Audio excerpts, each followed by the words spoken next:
ദോശനിലയിൽ വിളമ്പാൻ നല്ല നാടൻ പപ്പടമില്ലെങ്കിൽ എന്തോണാഘോഷം. ഉത്രാടമായപ്പോൾ പാലായിൽ പപ്പട വിപണിയും സജീവമായി. ഇടയ്ക്കിടെ പെയ്യുന്ന മഴയും മൂടിക്കെട്ടിയ അന്തരീക്ഷവും ഓണക്കാലത്ത് പപ്പടം നിർമ്മാണത്തെ പ്രതിസന്ധിയിലാക്കിയിട്ടുണ്ട്. ഓണസദ്യ വട്ടങ്ങളിൽ തൂശനിലയുടെ വശത്ത് പപ്പടം വേണമെന്നത് മലയാളിയുടെ നിർബന്ധം തന്നെ. വലുതും ചെറുതും ഇടത്തരം എന്നിങ്ങനെ പല വലുപ്പത്തിൽ പപ്പടങ്ങൾ വിപണിയിലുണ്ട്.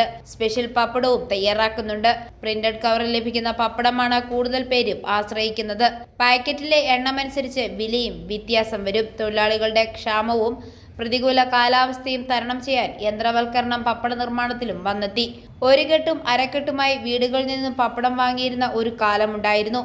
ഓണത്തിന് നല്ല ഒന്നാന്തരം ഉഴുന്നുപൊടിച്ച് ഉപ്പും ചേർത്ത് കുഴച്ചു പരത്തിയെടുത്ത് പപ്പടക്കാരത്തിൽ തട്ടിക്കുടഞ്ഞ് പഴംപായയിലോ പനമ്പിലോ ഉണക്കിയെടുക്കുന്ന പപ്പടമായിരുന്നു വിൽപ്പനയ്ക്ക് എത്തിയിരുന്നത്.